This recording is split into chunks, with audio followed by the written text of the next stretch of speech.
We're going to continue our discussion. And the reason why is we need to go through the history so we understand really what we're dealing with. I really want to share with you antennas. I really want to share with you neuro enhancement, cerebral programming, all of the things they can do with things they put on your head or with no contact. But it really isn't going to make any sense, nor I don't think will it have the impact until we complete our extended look at history. And so that's what we're going to do. We're going to spend a great deal of time over the next while going through telepathy, parapsychology, this idea of bioenergy, the fact that we emit energy. What does that look like? What does it mean to you? What does that do as it relates to your perception of being human? Because we're far more powerful than what we've been led to believe. The fact that we emit energy,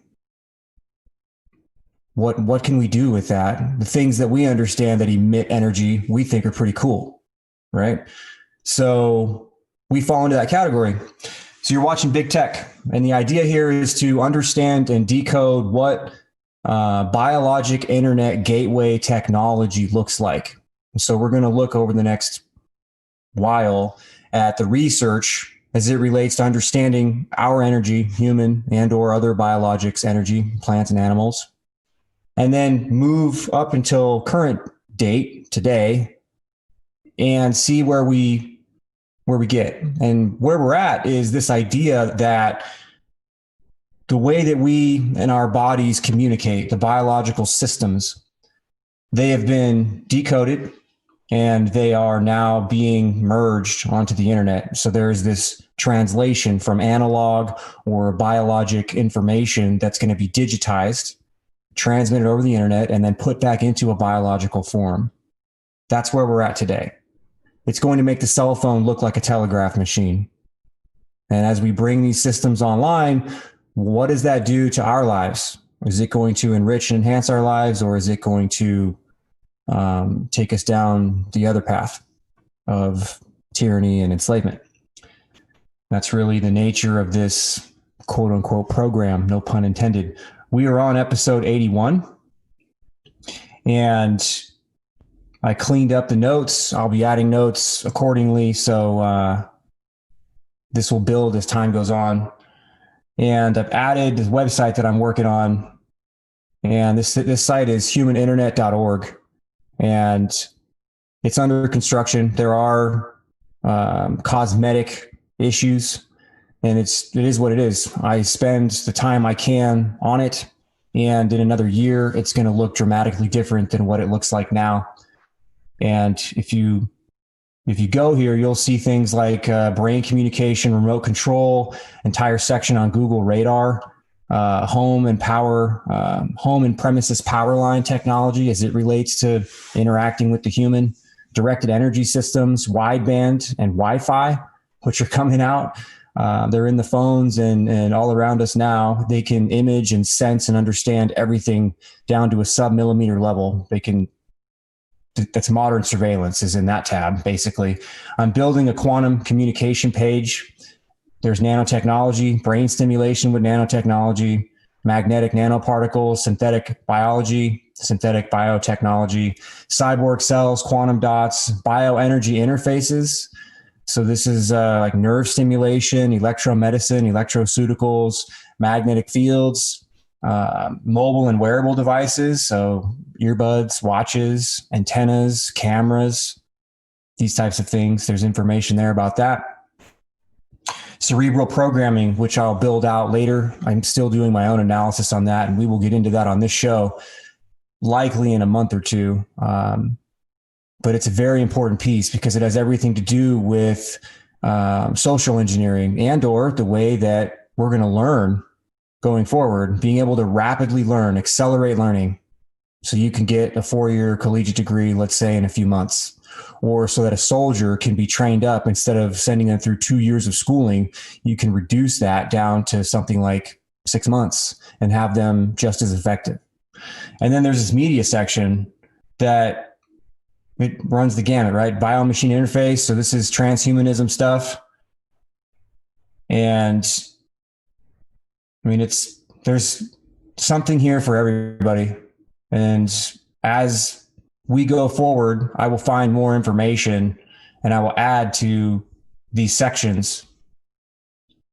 These are the things that I look at that are of interest, that stand out to me, that I think others should at least see at one time. So that you understand where the leading minds in the biotechnical field, where their focuses are and where our money is being spent. Hybrid intelligence, coupling AI and the human brain, how AI can become an extension of your mind, why you shouldn't upload your brain to a computer. Could we soon augment our brains? This is just one section. There's a section on CRISPR gene editing. I'm building that out slowly. Nanotechnology, basics about the nervous system. The people on YouTube have created an amazing series of videos. This guy, for example,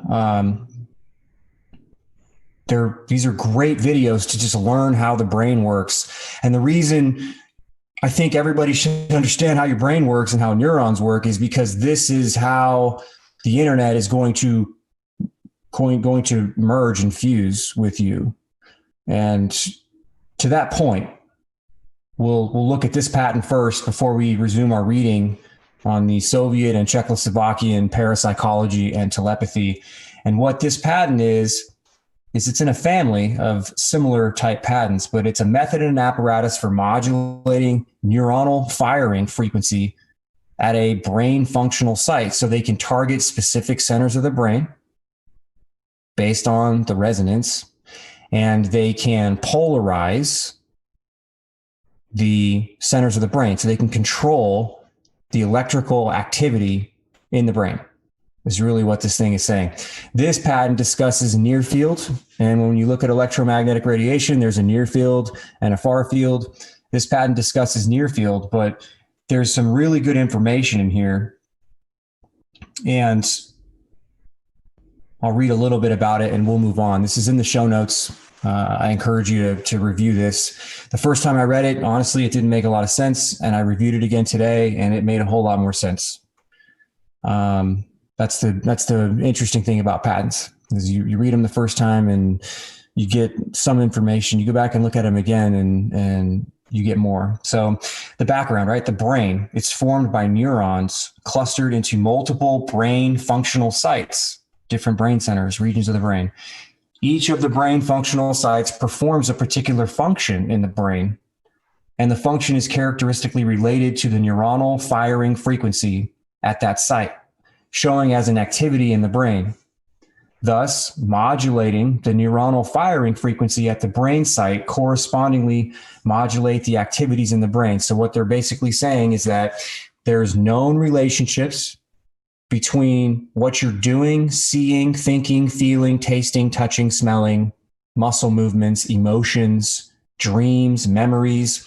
All of these things have unique characteristics that they are able to interact with by exciting and stimulating or suppressing the neurons in specific parts of your brain.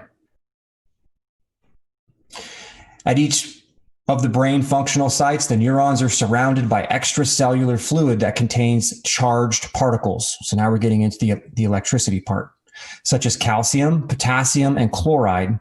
Each of the neurons has gates on its semi-permeable membrane, the cells of each neuron, through which the charged particles flow in or out. So you have positive and negative inside and outside, one versus the other of each neuron. And what they're saying is there's little gates there, they're channels, and that when your brain fires, right, the neuron fires, then you get this electrical change, this just transfer of these particles, these ions, calcium, potassium, and chloride. And there are others. They're using these just as an example. So they flow in or out, and they regulate the electrical activity in the brain. As the charged particles flow in and out into and accumulate the semi-permeable membrane of the neuron and build up the membrane potential, this is what polarization of a neuron is. So they're building up a potential. You're changing that voltage to a threshold value that the membrane receives a stimulation and the gates on the membrane open for all of the charged particles to rush out. This causes a depolarization of the neuron, forming a cycle of the polarization and depolarization of the neuron, right? So this is the firing of a neuron in the brain, or a neural circuit in the brain, and it resets and it can fire again, and then it resets and it can fire again. And there are variations within that. Once it's fired, it takes a number of seconds, or I should say milliseconds, for it to reset, and it cannot fire again while it's trying to reset. So it's not instantaneous. We perceive it as instantaneous because it happens in the millisecond range, right? But it's not.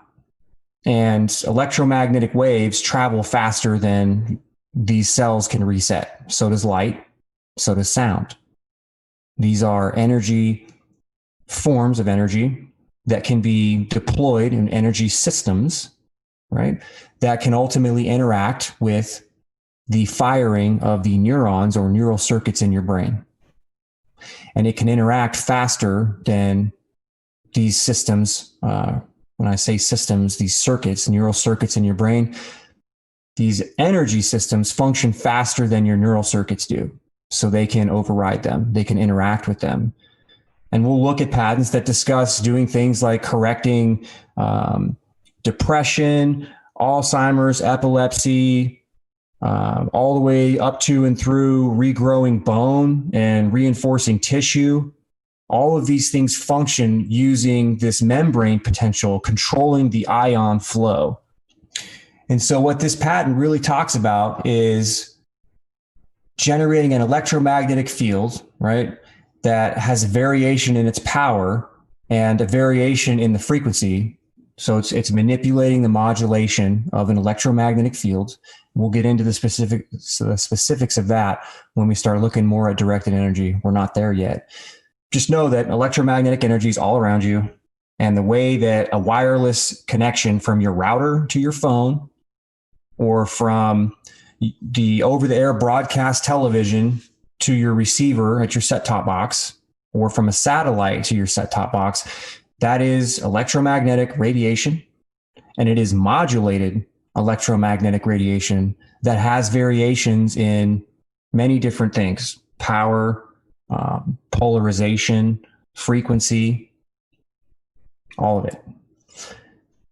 So in this case, in this particular patent, right, they can generate an electromagnetic field near the brain such that a specific brain site within the range of this near field of the electromagnetic field can polarize this extracellular fluid, so it can control and manipulate the calcium, potassium, chloride, and others, these positively charged things. They can manipulate that at a particular site in the brain using the electromagnetic field, such that a polarization density of this extracellular fluid, this electrically charged fluid, that it varies at a preset modulating frequency, and the neurons in the extracellular fluid are modulated to fire at a preset modulating frequency.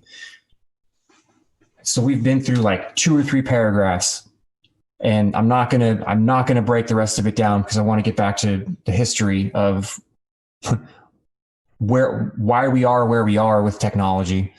The bottom line is that electromagnetic fields, both in the near field and the far field, have this capability to interact with the electricity that is generated by your brain and by your nervous system.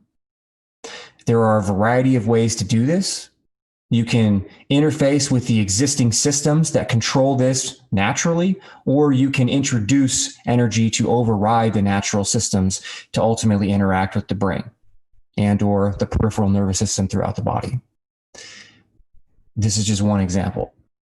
So as we move forward, we're going to review some more patents that kind of deal with this idea of ion channels and ion flow. And we'll look and I'm going to slowly present to you a variety of possibilities that exist with this whole idea of electromedicine.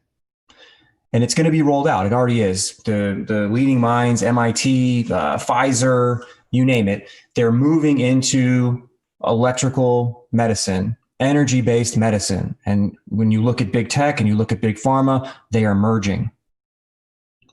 So these wearables and these extra functions that we're getting in cell phones do more than just offer consumer convenience, like check my heart rate or open a door for me or start my car for me or set my alarm for me automatically because it senses that my device near me is going out the front door with me. So my doors automatically lock, and that's how these things are going to be rolled out and marketed. But they do so much more. And we really have to understand what exactly the capabilities of modern technology, modern devices, what these capabilities are, because they are the modern day invasive techniques. It's no longer clipping onto phone wires to listen to your phone calls. It's no longer pulling your health information from the doctor's office. This stuff can be done remotely, and it can be done with everyday devices. It's that advanced. So we have to go back in time. We have to look at this pursuit where governments and academia are applying massive amounts of energy and time and money and focus around this concept of extracting and understanding bioenergy. Because this is the future of medicine. It's the future of the way we're going to communicate. It's the future of economy, our economy, basically. The systems are monolithic at this point, whereby the very same systems that are going to offer automation in factories and with vehicles on the road, and the scenario I gave you about having your phone in your pocket and you walk out the door and a series of things happen in your house. The lights turn off, the doors lock, the alarm turns on, maybe it sends emails out for you or notifies somebody that you've left, whatever.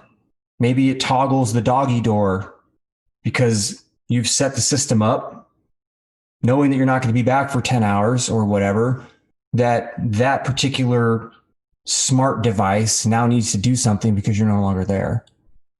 Those very same systems that are going to allow automation to occur are going to be able to interact with our physiology. It's going to be molded and melded in together, and it's going to be sold to us through convenience. And it's fine, in my view, if it's offered to us as convenience, but there's more to it than that. There always is. We only get a piece of what really is capable with the systems that are delivered to us. So with that said, we left off, this is page 17, and we're going to continue going through this exploratory period of time, which is basically the 1900s, right? This exploratory period of time where Russians, Czechoslovakians, Europe, the United States, and others are looking at trying to decode biology, trying to decode the animal and the human, so that we can better understand, better control, better manipulate, because that's just what humans have been interested in, right? So off we go. The Soviets' renewed interest in the problem of parapsychology during the 1960s constituted, to a certain extent, another aspect of the trend away from doctrinaire control, which had previously dominated all areas of intellectual effort in the USSR. I'm going to stop here and preface with one more thing. This document was released out, or at least there's a print date on it of 1975. So this is old information. Nonetheless, it is a summarization of a lot of really interesting ideas. So just bear that in mind with what you're listening to, because this is printed decades ago. So the easing of intellectual control was exemplified by a quote from Laplace's Essai philosophique sur les probabilités, used by Professor Vassiliev. We are, so far, from knowing all the forces of nature and their various modes of action that it would be unworthy if the philosopher or of the philosopher to deny phenomena simply because they are inexplicable at the present state of our knowledge. The more difficult it is to acknowledge their existence, the greater the care with which we must study these phenomena. So what Vasilev is saying is that at this point, they are observing some very interesting quote unquote phenomena, and the science of the day doesn't possess the laws or rules or understanding, the general consensus, if you will, to define or classify these phenomena. And so what he's saying is the more out of scope that these phenomena are when they're compared and contrasted with what the science of the day understands or considers factual, the more care needs to be taken when the discussions, investigations, considerations are made. That's what he's saying. So Vasilev himself said, it has happened more than once in history of science that the establishment of new facts that were unexplainable by what was already known gave us a glimpse of unforeseen aspects of existence. Such was the climate of Soviet parapsychological research in the early 1970s. Soviet science, for all its characteristic pragmatism, had apparently begun to free itself gradually from the restraints of an outworn materialistic foundation, which, on more than one occasion, had shown its flimsy bases when faced with new discoveries. However, as noted in Section 1, there are many now once again be fairly concerted effort on the part of some highly placed Soviet scientists and other disciplines to undermine parapsychology on political ideological grounds. So this idea of a struggle for power is ongoing. It never ends. And we see this, we see experts conflicting other experts, right? Or refuting other experts simply because it undermines their position, their authority, or their grasp at funding or power. It exists in just about any and every society. And so it's no different here in the Soviet Union for that matter. In 1966, Ziegel, a renowned Soviet astronomer, concluded that telepathy is a science of the future. In order for it to become a service to mankind, research in telepathy must be organized on a statewide basis. Otherwise, after a short while, reproaching ourselves from past mistakes, we again would have to catch up with the foreign countries. If the insulting remarks addressed to scientists engaged in telepathic studies were made privately, they could simply be ignored. Such criticisms, however, are aired publicly in the press by people of incontestable authority in other fields. What happened to genetics, cybernetics is now being repeated again and again. One can no longer remain silent, but must take the full responsibility of stating that criticism of telepathy is tantamount to militant obscurantism. Ziegel's words did not go unheeded because by 1968, the Soviets already had established several research centers specializing in telepathic experiments on an academic and scientific level, organized teams of scientists, physiologists, physicists, psychologists, mathematicians, cyberneticians, neurologists, and electronic engineers to investigate telepathy, find out how it works, and devise means of practical application, and conducted experiments involving long-range thought transference from Leningrad to Moscow, 600 kilometers, and Moscow to Tomsk, 4,000 kilometers. Without actually taking an unequivocal stand on the controversial issue of telepathy, Parnov in 1966 cited at least three paradoxes. Telepathic communication is independent of distance. Telepathic communication is achieved without the use of the known senses and has no apparent relation to electromagnetic waves. Some cases of spontaneous telepathy and clairvoyance contradict the law of causality, which is simply cause and effect. It should be mentioned that if Parnov had stated his third paradox a few years sooner, it would have meant certain scientific and intellectual exile. However, Parnov attempted to ascertain the extent to which these paradoxes might fit into the fundamental laws of natural science, and thereby remain somewhat within the bounds of traditional dogmatic materialistic principles. Parnov felt that the first paradox might be resolved if the material carrier of the telepathic effect is some type of energy unlikely to dissipate in space, or all people are linked together by a special telepathic field. In the first case, the material carrier could conceivably be the neutrino, which, at least within the Earth's biosphere, is not absorbed by matter. In the second case, it might be surmised that in addition to the inductor and the percipient, the sender and the receiver, telepathic phenomena involve an unspecified number of people for amplification of the telepathic signal, just as a photomultiplier amplifies light. A similar explanation was applied to the second paradox. The neutrino hypothesis, however, has its drawbacks. It is not quite clear, for instance, which type of neutrino is responsible for the transmission of telepathic signals.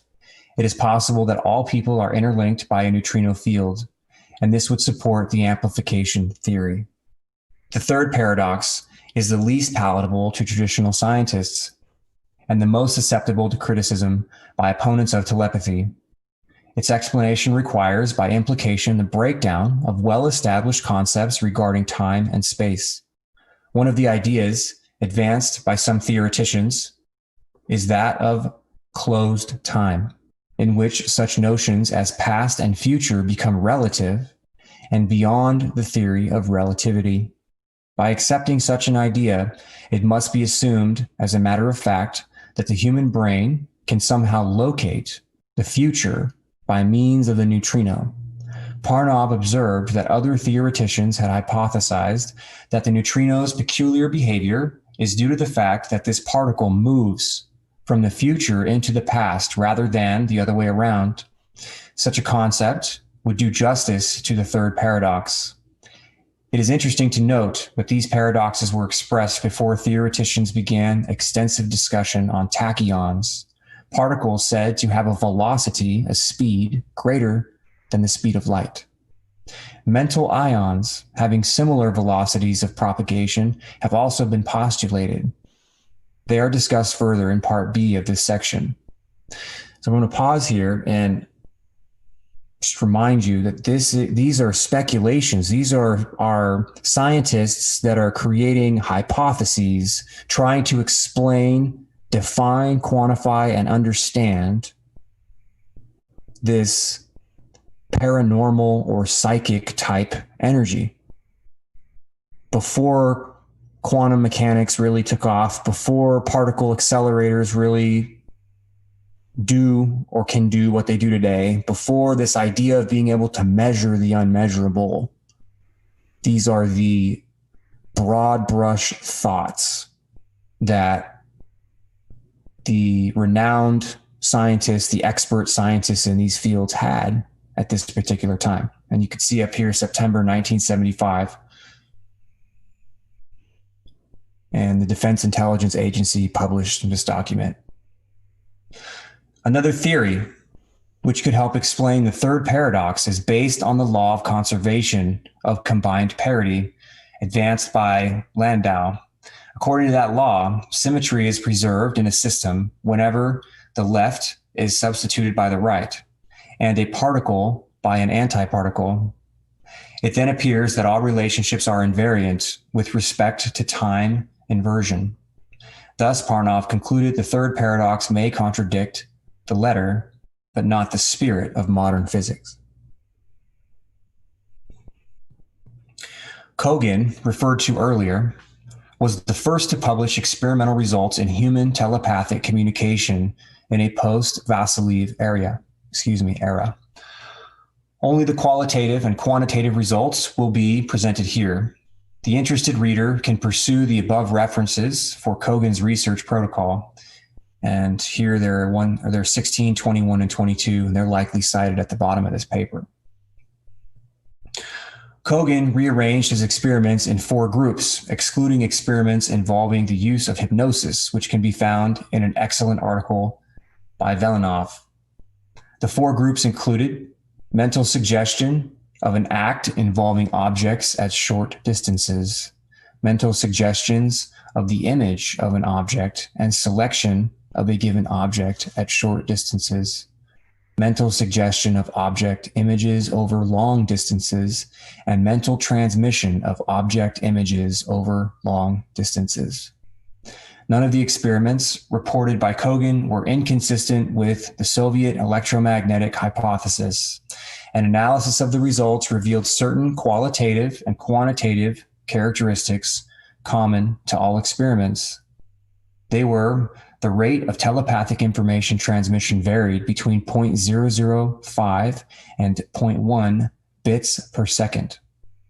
The rate of information transmission depended upon the distance the information had to travel, ranging from 0.1 bit per second for a distance of several meters to 0.001 bits per second for a distance of 4,000 kilometers. In telecommunications, the percipient, the receiver, did not take cognizance of the logical concept of the type of object being transmitted. Normally, only qualitative images eliciting some kind of sensation, a shape, color, or a hardness was perceived. And the best perception of telepathic information occurred when the messages were short, up to 1 minute. Transmission of simple, brief, coded combinations of elements, images, emotion, these are examples, right, appeared to be the proper way of handling coded telepathic information. So you can see with these experiments, they're trying to transmit a visual image of a thing and then specific descriptions of a thing. A round ball, a square block. It's made of wood. It's rough. It might be a red or yellow, right? Or in another case, the transmission of emotion, happy or sad, glad, angry, frustrated, and have somebody somewhere else in a controlled environment try to interpret what was going on. Spooky action at a distance. It's exactly right. And that's what I think. This where this is all going. And I think we're going to end up getting there. The quantum sciences. We went over quantum sciences a number of weeks ago. The White House is, I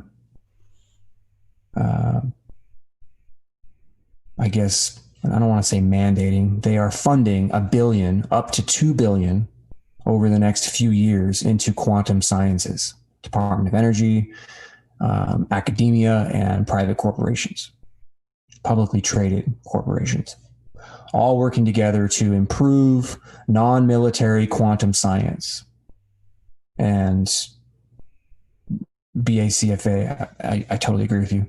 I think that's what they were trying to understand and quantify back at this time in the 60s and 70s, is this idea of quantum entanglement, quantum teleportation,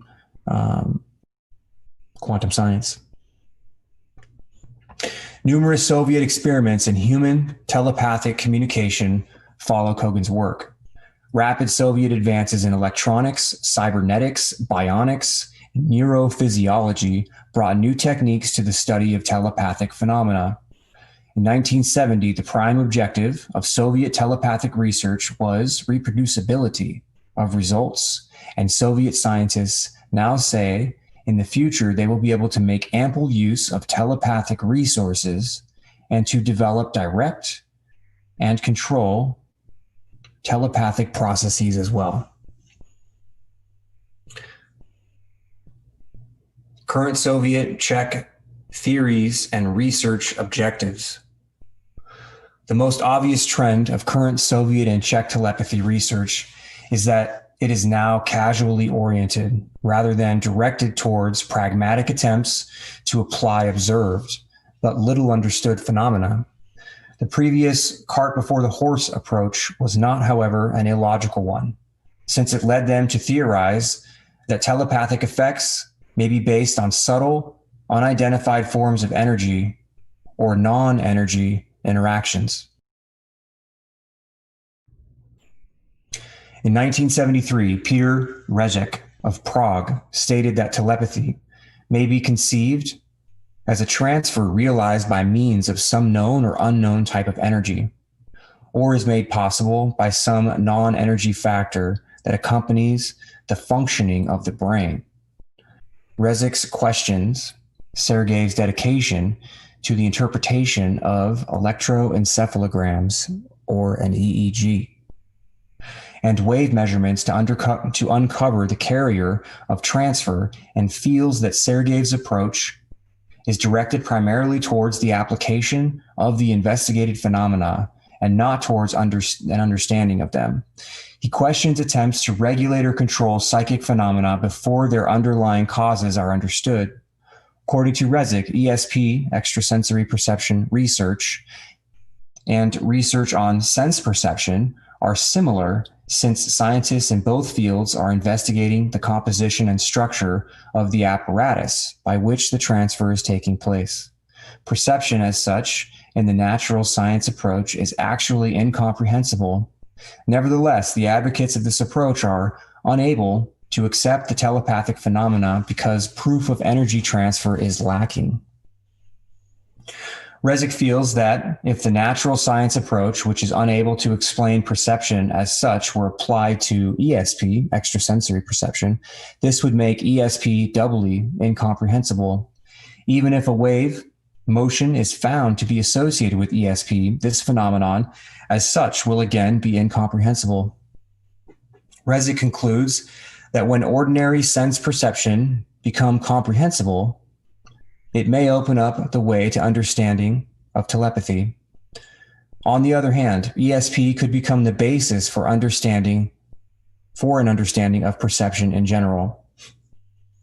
So to summarize that, you had sciences that were looking at what we understand as perception, the five senses, being able to try to quantify and understand that, versus extrasensory perception, which was such a new idea that you couldn't really even apply what wasn't yet defined in the field of understanding what regular perception is. See, touch, taste, hear, feel, right? Smell, those things.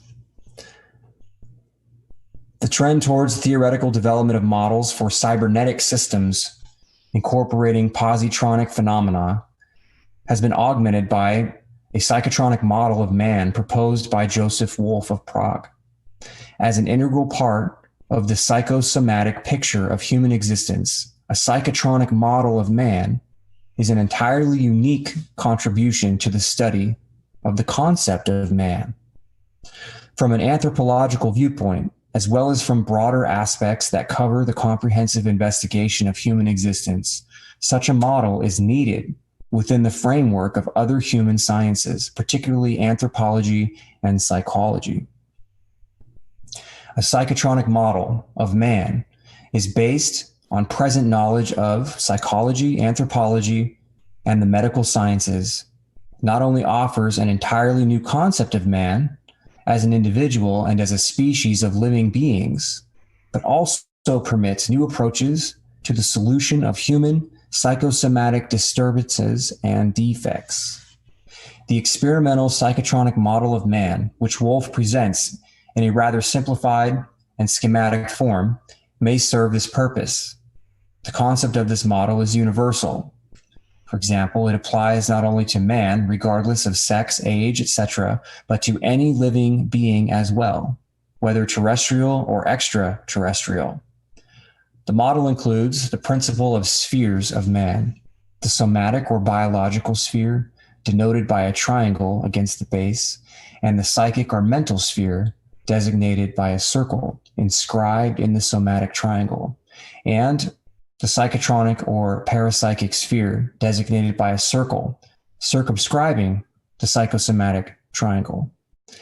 Because psychotronic coupling in man usually occurs on the basis of communication between at least two individuals, the principal type of such connections are also presented. Type 1, or the ego, for example, is the psychotronic model of man as an individual. For example, a sort of psychotronic unit, a basic element or initial point. Type 2, called identical, is the ideal type of psychotronic and psychosomatic identification between two individuals. Type 3, called platonic, is the ideal type of purely psychic and psychotronic connection. Type 4 and 5 can be called telepathic, with minimal to maximal psychosomatic coupling. Here, a different theoretical interpretation based on the assumption that there exists two different modes of telepathic transfer is also feasible. Type 6, 7, and 8 are characterized by some genetic or psychosomatic coupling among several individuals, relatives, for example. Types 9 and 10 can be regarded as examples of higher psychotronic coupling involving many individuals. Applications of such models will be feasible only with perfect mathematical, physical tools and a corresponding system of psychotronic knowledge. And so here are the diagrams: somatic, psychic, parapsychic, the basics. And then as they get more detailed, more advanced, they're trying to quantify or understand more complex relationships. And what you see here are some really interesting shapes, right, that kind of stand out. And when we look at resonances, when we try to understand and quantify resonances or even symbolism, these things start looking a little more familiar.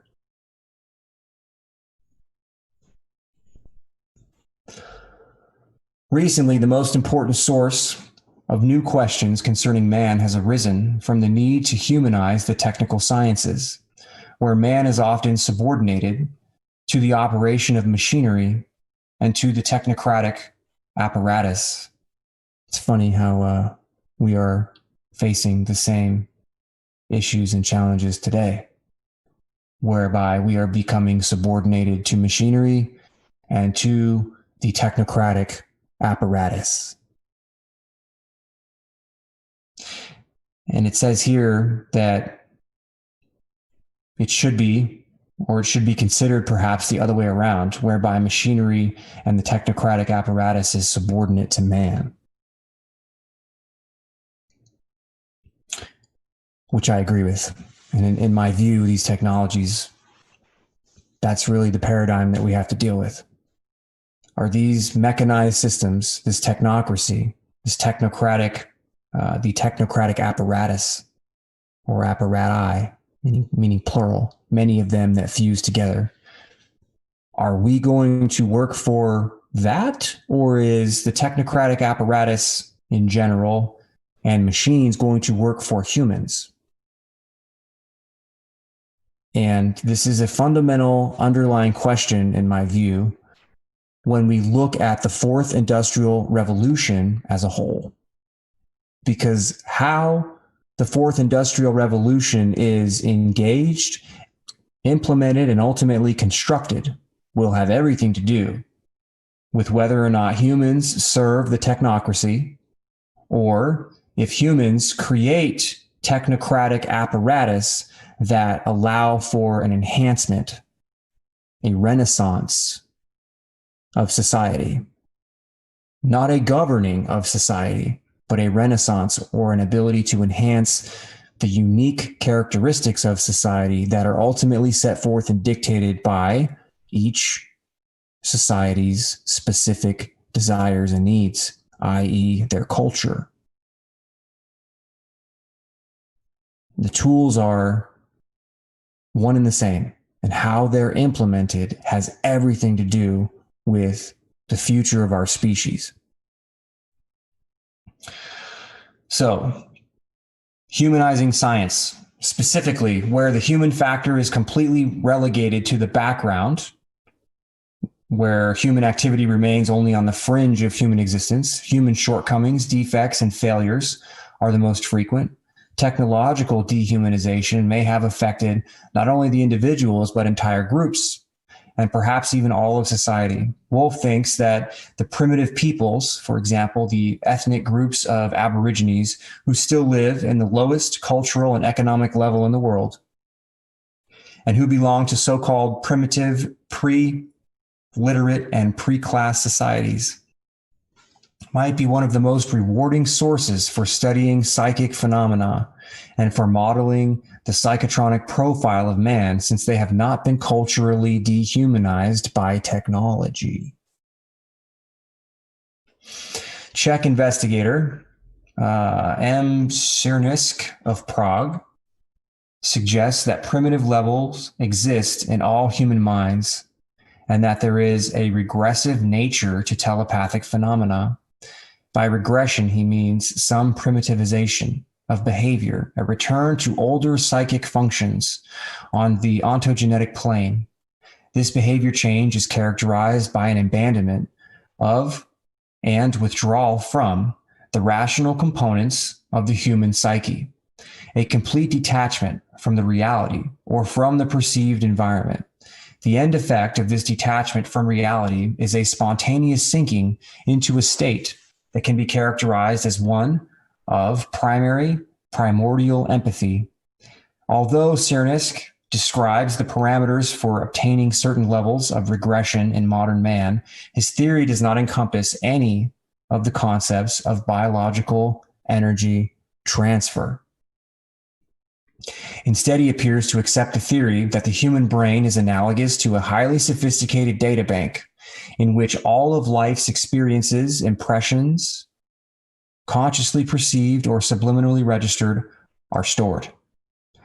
Cernisk's idea of telepathic communication involves a high level of empathy between individuals. When such empathy exists, he feels that information transfer occurs as a result of nearly instantaneous and simultaneous processing of similar stored information, bits, by both sender and receiver. The net result is a coincidence of opinion concerning the telepathic message's content. So these are just philosophies trying to understand what it is that is the paranormal or the psychic, or this idea when Western societies go observe, in the example they gave in this paper, Aborigines or some tribal groups, the way they interact, communicate, and go throughout their day. And the fact that not all of their communication is done with language, that it is done with gestures, body language, but also with what I would call intuition, where there is a link there that is observable because of the synchronicity with which tribes would function, let's say on a hunt, or let's say setting up wherever they decide to camp, for example, whereby many of these things happen and it's almost like watching a symphony. And there's this attempt to try to quantify and understand how and why those things occur the way they do without a director literally standing up there and providing instructions.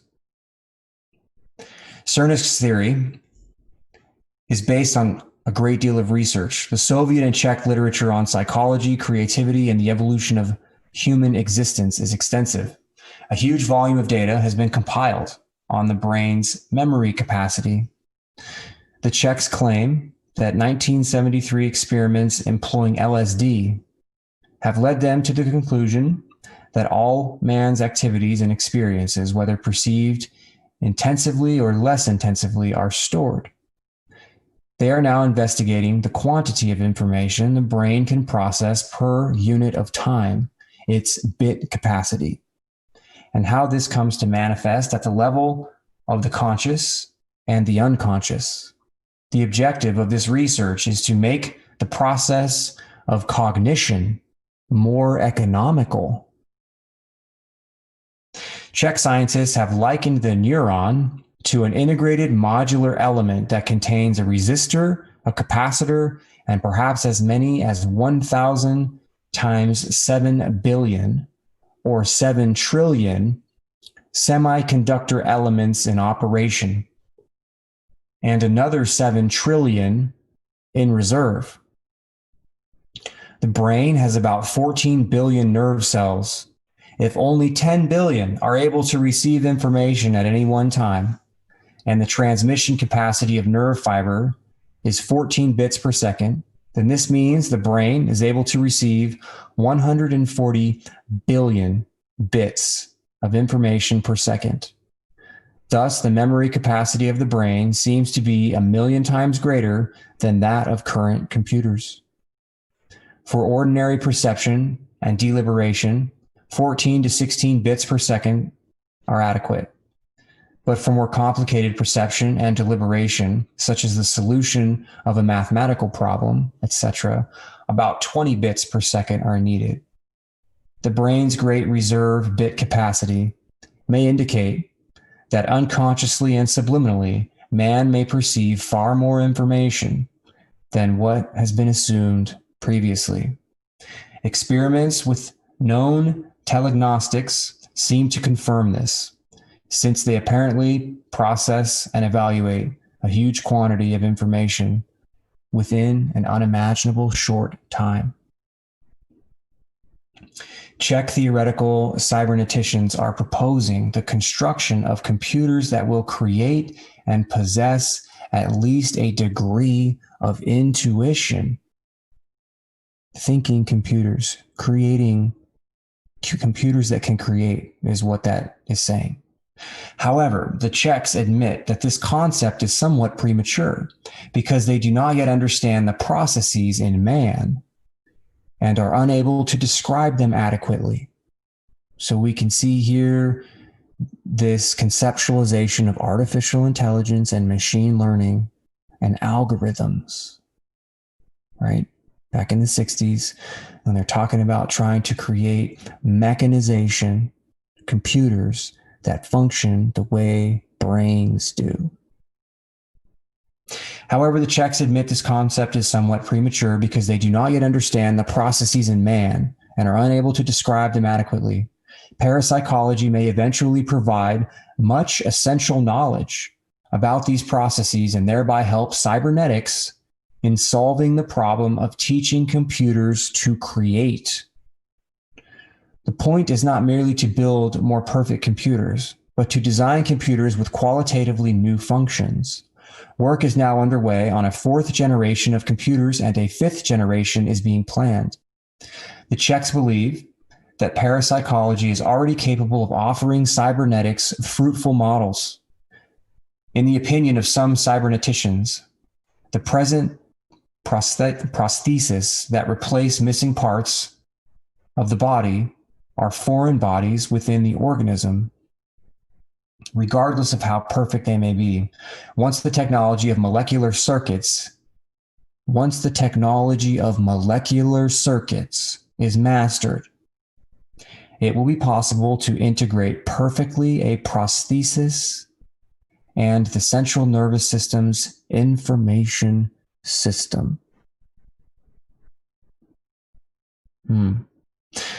What does that statement mean to you? I'll read it again.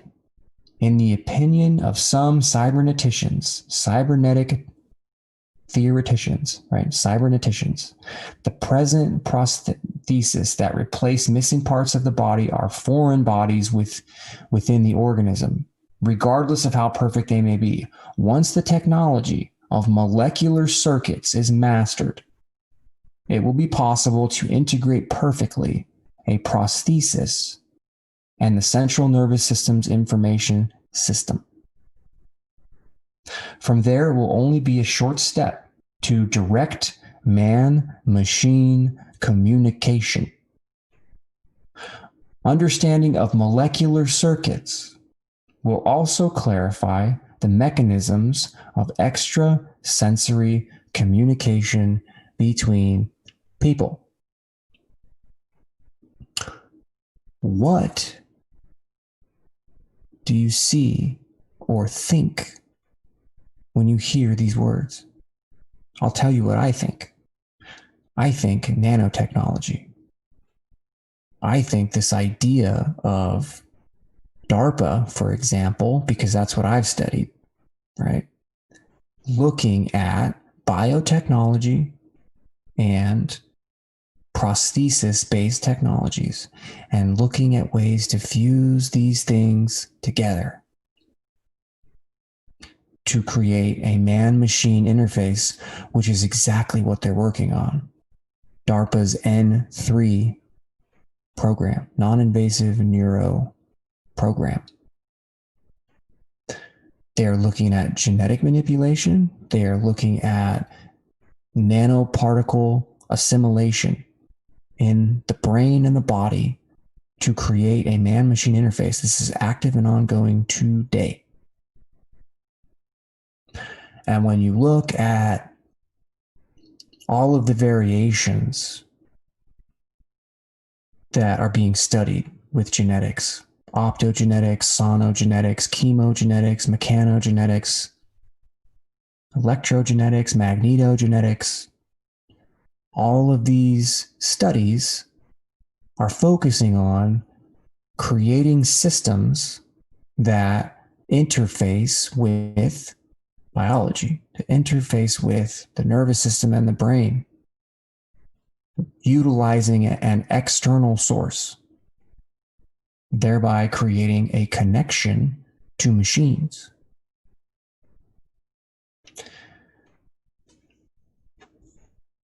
And that's, you can look that up today. We're there. We literally are there.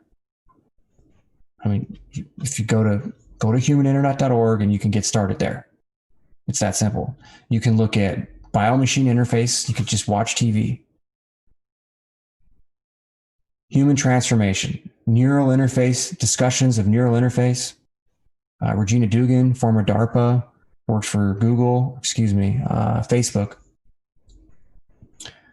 The future of neural interface from DARPA. Dr. Justin Sanchez, prior DARPA technology project manager, now works for Battelle. Brain-machine symbiosis, direct neural interface, Elon Musk's first discussion, right? Not his second discussion, about Neuralink. Professor George Melinaris, organic materials and devices for interfacing with the brain. Control Labs, which Facebook purchased. This has to do with measuring the electrical activity in the muscles in your forearm and your wrist to create a super interface with your brain. Neurotech from Battelle, Dr. Sanchez again. Neural dust, using ultrasound to interface with peripheral nervous system attachments. Bioelectronics, implantable, injectable, and wearable devices for affecting neurological functions. Doug Weber, also prior DARPA program manager. And then we looked at these AI, coupling the brain with AI. This lady, Polina Anikiva, works on nanomagnetic technologies, nanoparticles that are magnetic, as well as fiber optic systems that can go in and replace your spinal cord and can function as an optogenetic type fiber-based systems. And this lady, Deblina Sankar, is the ambassador. She is the ambassador to MIT, from MIT, to AT&T. AT&T Research Labs has a cybernetics department. AT&T sold Bell Labs. AT&T has their own research lab. And within that research lab, they are actively researching cybernetics, to which this lady, Deblina Sankar, is an ambassador. Direct pipeline from AT&T to MIT as it relates to cybernetics. And what she works on are bioelectronic at the nanoscale that use quantum mechanical principles to exchange information between neurons at the synapse level, the gap between two neurons, as well as within the neuron itself. So we're talking nanoscale, nanotechnology. And we can't forget we can't forget our good buddy, Charles Lieber, as it relates to cyborg cells, who this guy's done work for the Air Force Research Laboratory. Molecular nanoscale circuits for active control of cells. You can find this on humaninternet.org. You can search it for yourself. Charles Lieber. Nanobioelectronics. But I'm digressing. So let's get back to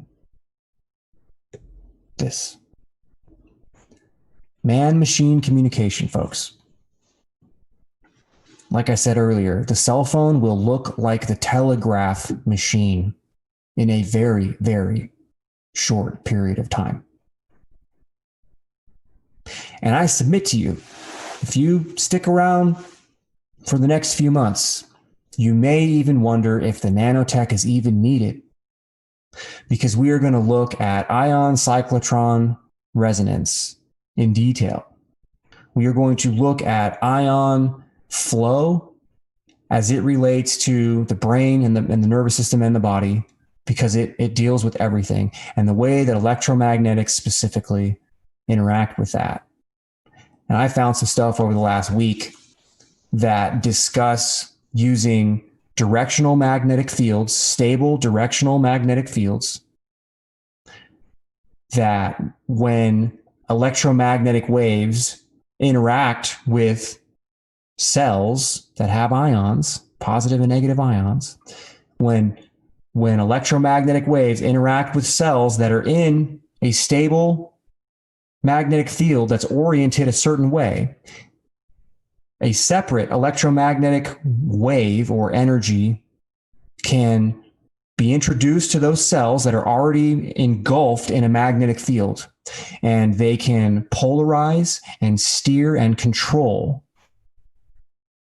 the polarization and the potential, if you will, on each side of the cell membranes. They can regulate the voltage of your brain cells and your neurons using static magnetic fields and directed electromagnetic waves. They can interface with them parallel or perpendicular. They can use more than one static magnetic field that interact, those two fields or many fields interact with each other and do the same thing. And so when we start looking at directed energy and we start looking at the antennas on your phone for things like near field communication or tap to pay, those antennas emit energy. Those antennas are variable antennas. They can create an electric field or a magnetic field. They can transmit information locally, like a near field communication, tap to pay kind of a thing, or they can transmit energy far, far away. They're called hybrid antennas. And they can do some very interesting things with these antennas these days. But that's a long way away. We're still going through history. So let's get back to this document here. The Soviet Czech team approach to parapsychology research, not widely used as yet in the West, will advance them into direct man-machine communication, creative computers, and eventually into cyborgs. For example, human inductors coupled with physical psychotronic instrumentation. Now, is your cell phone that psychotronic instrument? What does inductive coupling look like? Well, I can tell you that inductive coupling is what occurs between your phone and that charging mat that you place it on instead of plugging it in. That is an inductive coupling, where coils are close enough together the transmit coils generate energy, and they generate it with the right frequency and resonance that the coils in your phone pick up as a receiving element and convert that magnetic field into voltage that then charges the battery on your phone. And it is done through a process called inductive coupling. So they're looking at creating cyborg type systems whereby humans become inductively coupled with physical psychotronic instrumentation. And this is just one approach to this idea of creating a man-machine interface. We will look at transmitting wireless energy, where you're sending electromagnetic waves in a coherent fashion where they are concentrated at a particular location in three-dimensional space in order to charge a remote control, a phone, a computer, anything electronic at distance, like 30 feet away, 50 feet away, 100 feet away. And doing so by bouncing the electromagnetic waves off of reflectors in an environment. Things like your refrigerator or a metal clock on the wall, which was used as an example in one of these patents, where the room is mapped, items are cataloged, and the radiation paths are mapped so that it knows, the transmitter knows, to send energy in specific ways, in specific directions, so that it bounces off of things in the environment to converge onto a particular device in three-dimensional space and concentrate that energy, what they call constructive wave interference, concentrate that energy onto the device to such an extent that that device is able to take that electromagnetic pocket of energy, convert it into voltage, and charge a battery, or to allow that device to function without a battery. Those are invisible tethers. Those are invisible strings. Those are invisible wires. That's a great analogy. Delandry, 2002, Tesla Tech. It's a great analogy. It is a version or an expression of it. But you can definitely try to focus or envision what we understand Tesla Tech to be, this idea of wireless energy. It's in that field or that genre. I don't think it's specifically Tesla Tech, but it's a great analogy. Wireless power transmission. And it has everything to do with where we're going and where we're at currently and why we're going over this information tonight and next show and likely the next show after that. Because to plug your head into the Matrix, like you see in the movie The Matrix, is not something humans are going to like very much. But if you can do that wirelessly and allow free motion and free movement, does the average human even have a choice?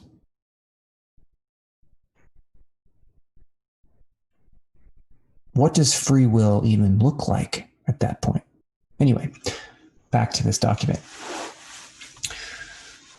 František Kahuta of Charles University in Prague has expanded on the original neutrino theory proposed in 1966 by Parnov of the Soviet Union. Kahuta and other Czech researchers have demonstrated that space, mental horizon, and time, mental time, in the world of mental processes have characteristic properties that should be in accord with the properties of the particles that are the material vehicles of such processes. These are particles that in man's internal relativistic mental process may have a velocity, V equals C, where C equals the velocity of light in a vacuum. So they are trying to scientifically quantify this stuff without violating in the external physical world Einstein's postulate that the maximum feasible velocity is V less than C. So nothing travels faster than the speed of light. Such particles, essential to mental processes, have not been discovered to date. Kahuta calls them mental ions or mentions.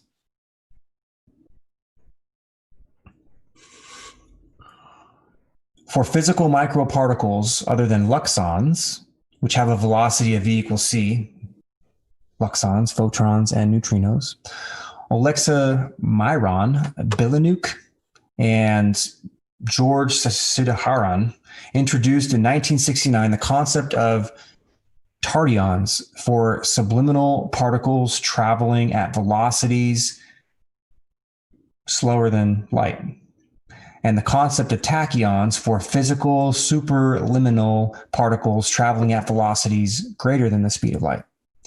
The actual existence of tachyons with an imaginary rest mass has not been proven so far. Thus, the predicted tachyons correspond to Kahuta's mentions, mentions, traveling at velocities greater than the speed of light. The tardions and luxons correspond to the mentions traveling at velocities less than or equal to the speed of light. However, the essential difference between tachyons and the Czech mentions is that the tachyons are supposed to be particles of the physical micro world and hence also of inanimate nature, whereas the mentions are particles formed by living organisms, specifically by their nervous system, that represent matter on the highest level of organization, with the most complex and finest structure. Moreover, Kahuta's theory does not require the introduction of imaginary rest mass, as in the case of tachyons. It predicts the real existence of mentions, based on fairly accurate laboratory measurements of the physical time and mental time of the investigated mental material mentions. In agreement with the laws of electrons' quantum field theory, Kahuta assumes that an entire conglomerate of elementary mention fields specific to the individual mentions forms through the interaction and transmutation of a single common mention field in which the mental material motion takes place, a sort of meta-etheric environment that is linked to man's living organism and exists in nature independently of the will of all human beings. During the mental processes of thinking, one mental particle changes into another. However, Kahuta does not designate any particles as primary and another particle as secondary. These constant changes and mutual transmutations reflect the psychic world's material homogeneity. The basis of this homogeneity is the motion of mentions as universal material particles of the human psyche. From the theory based on the principle of quantum mentiodynamics, Kahuta has proposed the following formula for total mention energy. We're not going to read all of this mathematical jargon. I'm going to stop here and give you my opinion.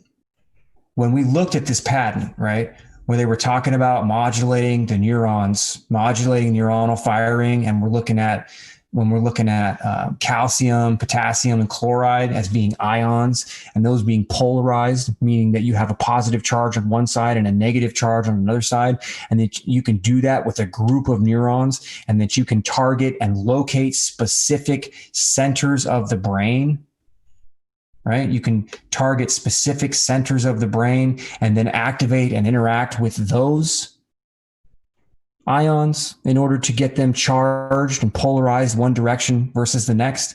What you can see here is pulses of energy that are being sent to an antenna, and this antenna is emitting pulses of electromagnetic energy nearby a brain, and at the right frequency and modulation, it's targeting a specific center of the brain, and it is polarizing the fluids that are in there that are ionic.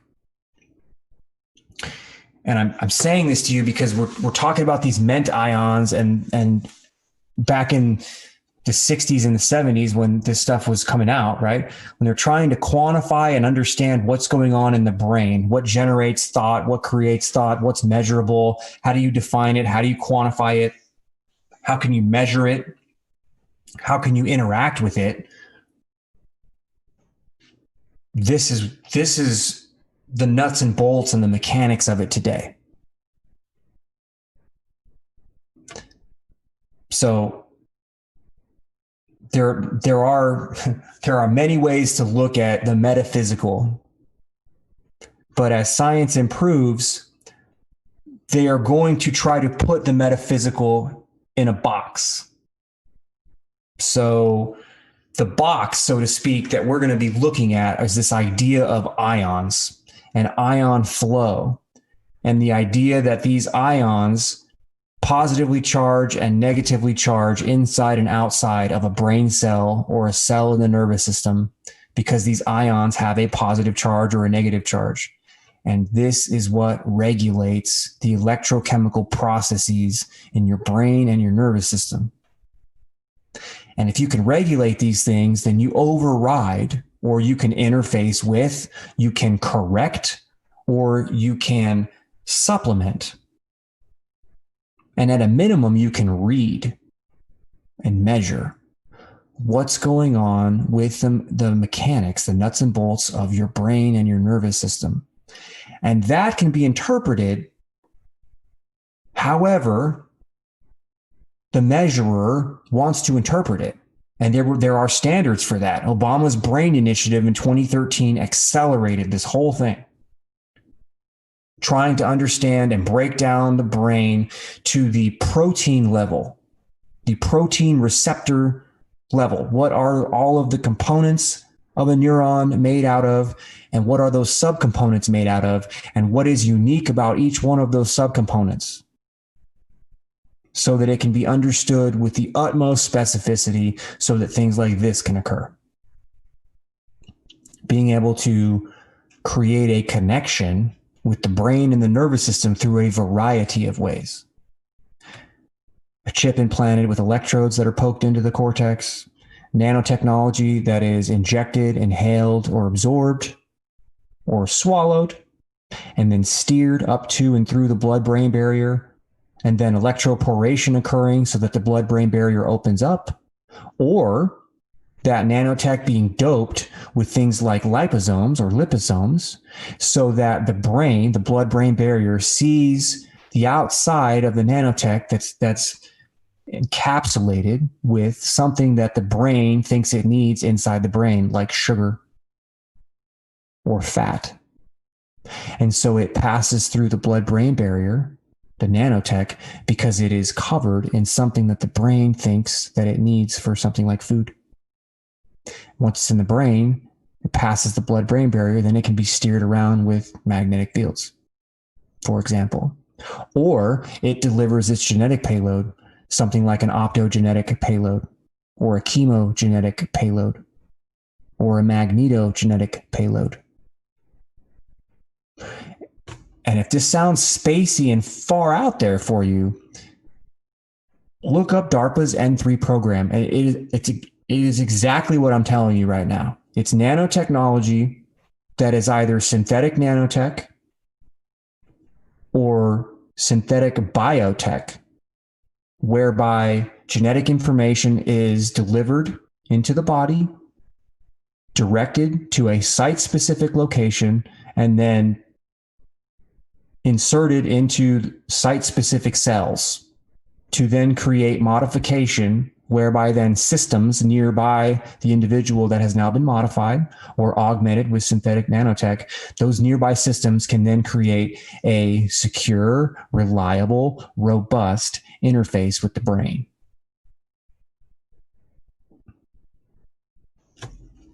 Let's get back to the metaphysical, because at this point, this is what they were studying. They were trying to understand what psychic energy was, what bioenergy was, what creates this energy emission out of a human, and why can some people seem to talk to others without talking? What is intuition? What are all of these phenomena that make humans so dang special?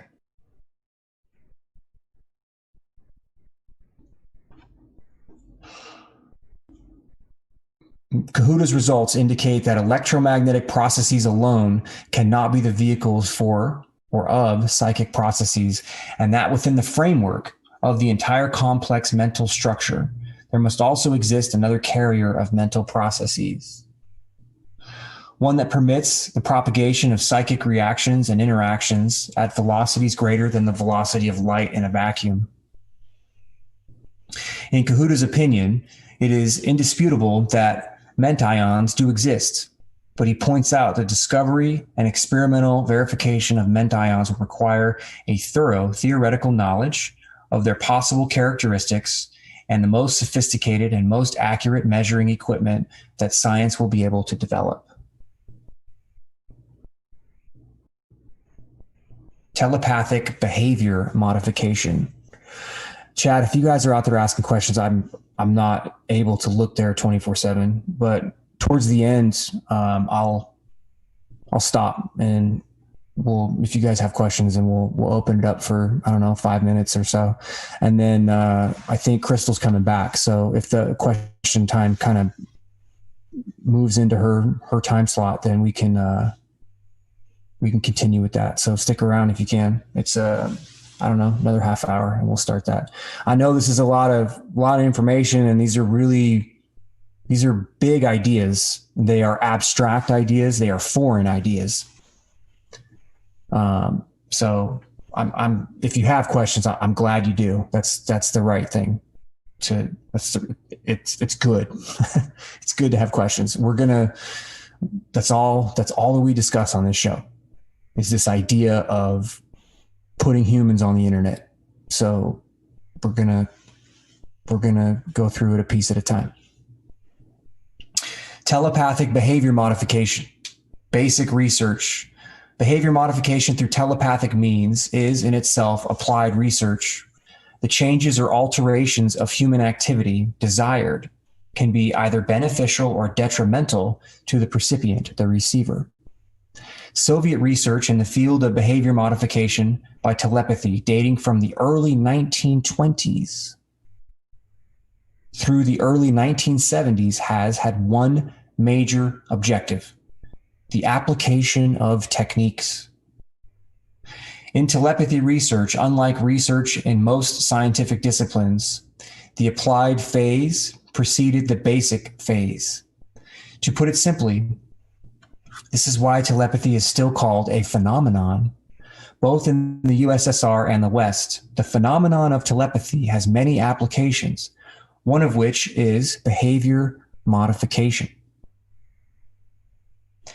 Basic research, therefore, applies to the phenomenon itself. This is covered in Part 1, Section 2, and Part 2, Psychotronic Generator Research.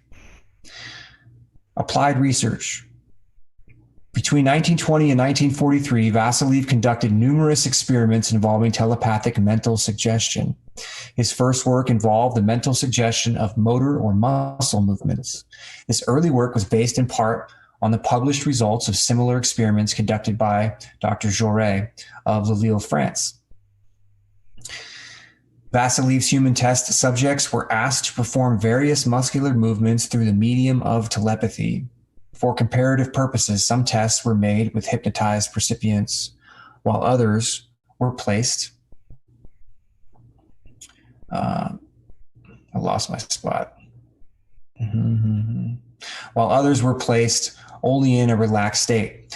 During the same time, from 1920 to 1943, Vasiliev also conducted experiments involving the mental suggestion of visual images and sensations, with and without hypnosis. Vasiliev's results indicated that it was altogether possible to telepathically suggest and produce voluntary, controllable motor acts, as well as influence involuntary and uncontrollable movement.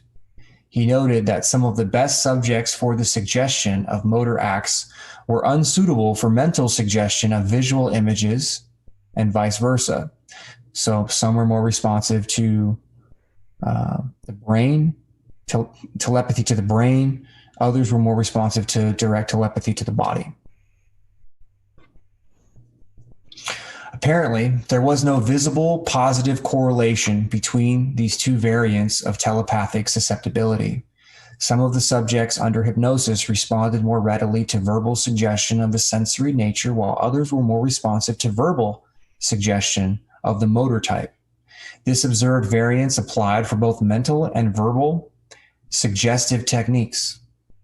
After a thorough series of experiments, Vassiliev concluded that mental suggestion involving hypnosis would provide the most fruitful results.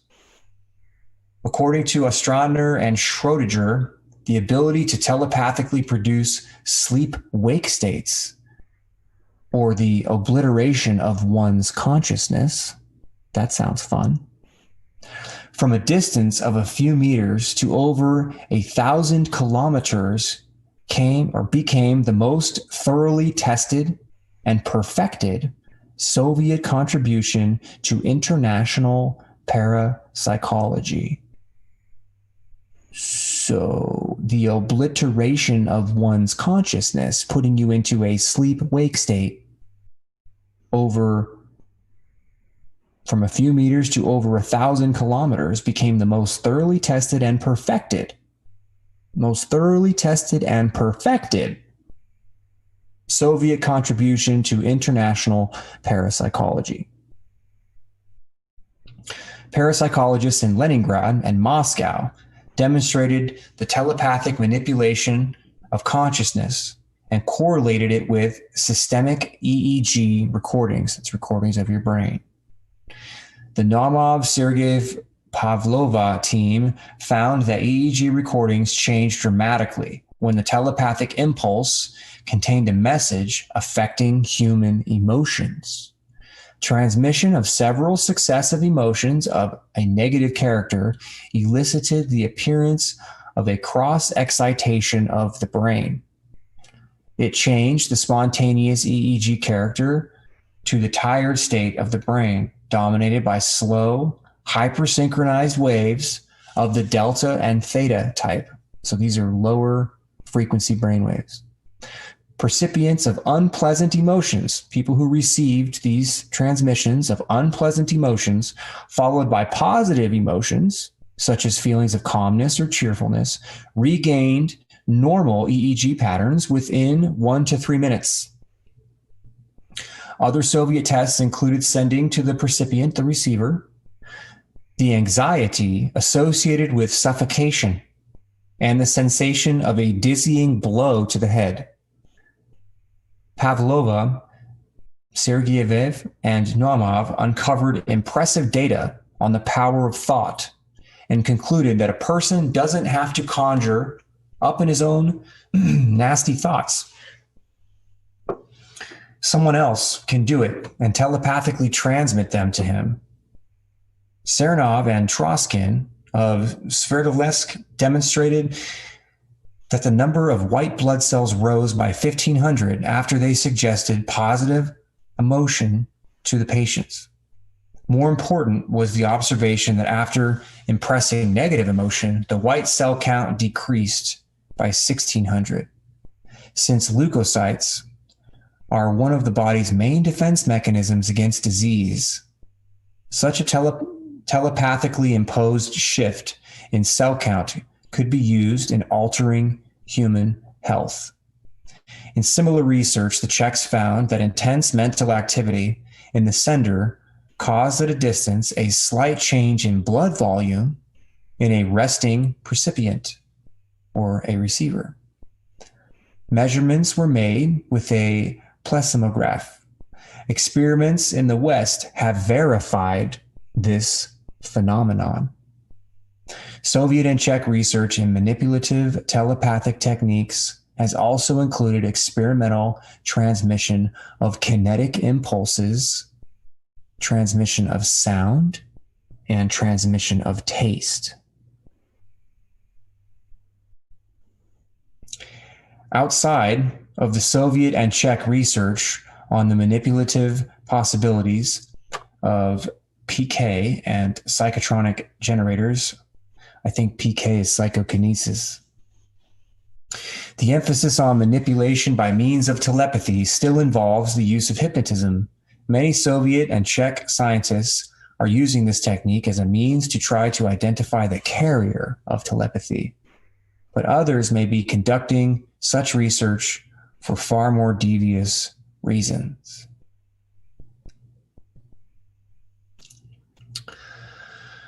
Dr. Stefan Manskari of Poland predicted that the field of telepathy will open new avenues for spreading propaganda. He feels the electromagnetic theory is valid and believes, therefore, that telepathy can be amplified like radio waves. Telepathy would then become a subtle new mode for the influencers of the world. Some Western followers of psychic phenomena research are concerned, for example, with the detrimental effects of subliminal perception techniques being targeted against US or allied personnel in nuclear missile silos. The subliminal message could be carried by television signals or by telepathic means. The potential application of focusing mental influences on an enemy through hypnotic telepathy have surely occurred to the Soviets. The bulk of recent telepathy research in the USSR has been concerned with the transmission of emotional or behavioral impulses and the study of physiological responses to psychokinetic exercises, etc. In their exploration of telepathy, they are seeking the eventual capability to reproduce and to amplify the phenomena so that control is feasible. Control and manipulation of human consciousness must be considered a primary goal.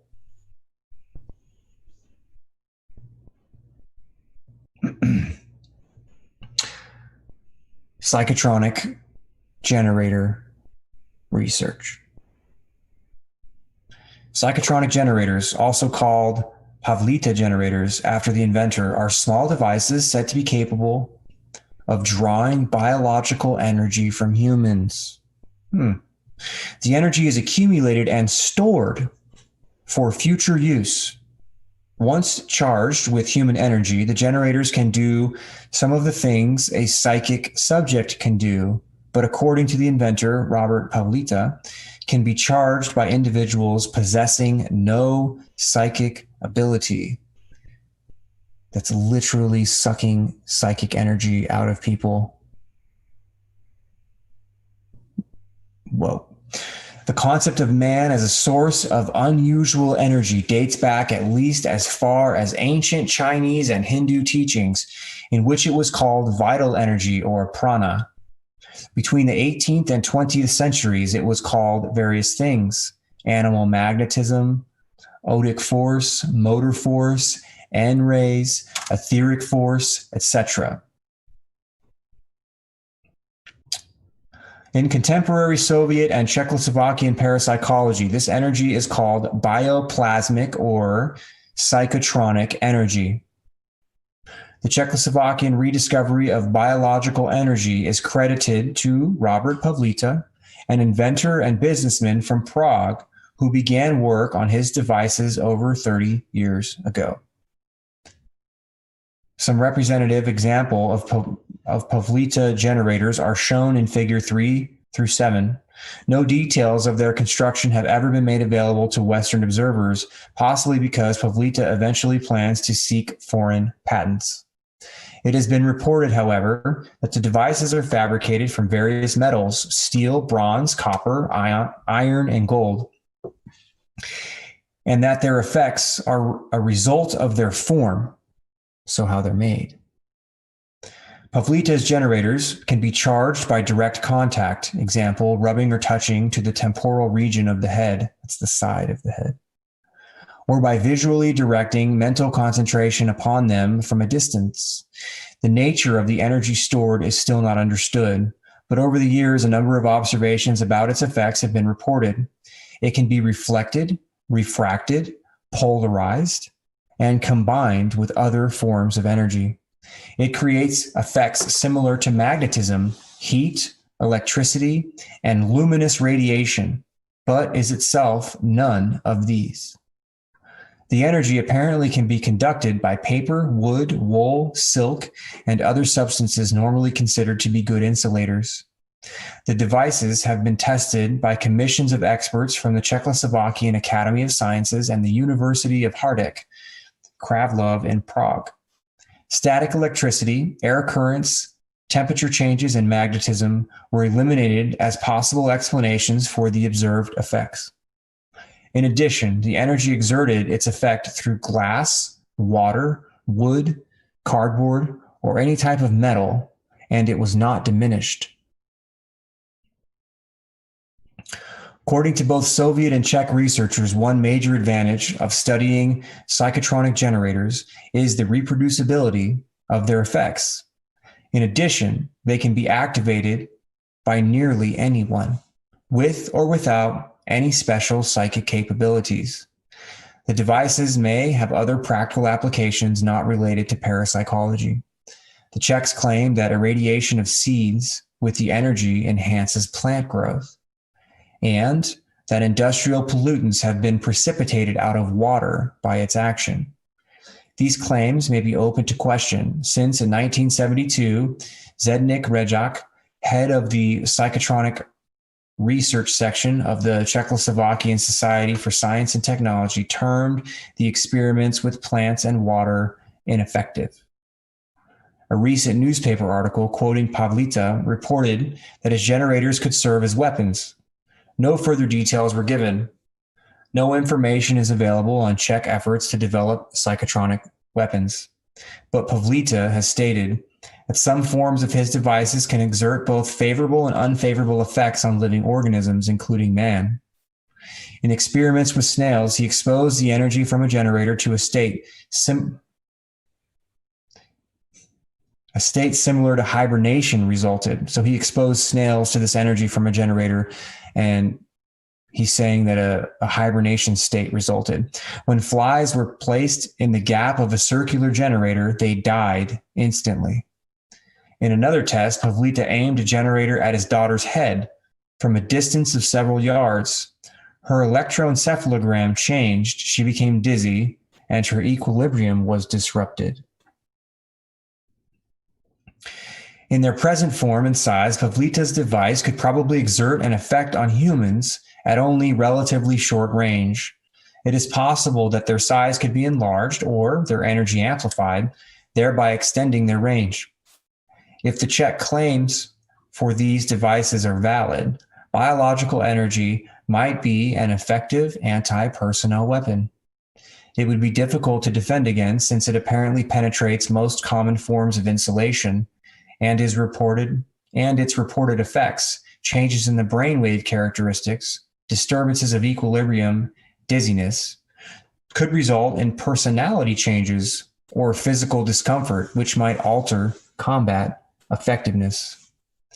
Soviet or Czech perfection of psychotronic weapons would pose a severe threat to enemy, military, embassy, or security functions.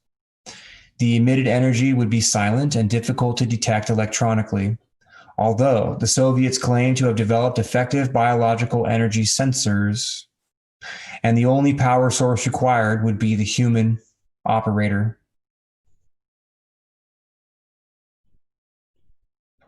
This looks like a really faded photograph. I'm assuming that these are generators. Yeah. But they're really, really faded. These images are, I'm not going to say they're useless, but we're not going to sit here and study them for too long.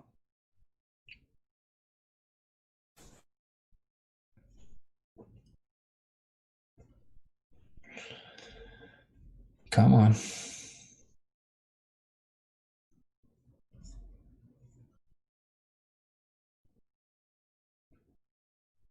This thing is lagging, so it's taking a minute. This might be a better perspective, actually.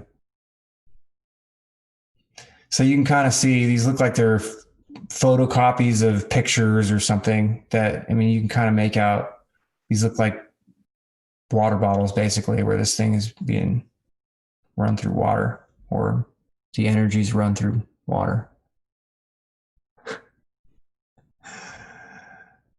Maybe we'll get to the next page if this thing will scroll. There we go. Part 3. Maybe we'll stop here and we'll pick up on part 3 on the next show. I'm going to scroll back through chat for a minute. If you guys have questions, I'll do what I can to answer them. If I don't know, or if I'm going to speculate, then I'll just tell you. If you have questions, feel free, drop them in chat. I'm looking at YouTube chat for those of you listening on other streams. But we'll keep looking a piece at a time, and look at a modern patent, for example, and then get back into this stuff. But it's really, really important, in my view, to kind of see how these things were formed, how these concepts were formed. I'm not seeing questions, so we'll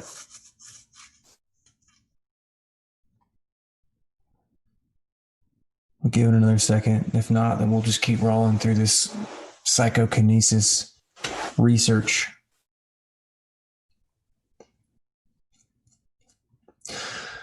All right, we're just going to keep going. We've got about 15 minutes left. I'll stop in a couple more minutes and scroll back through chat.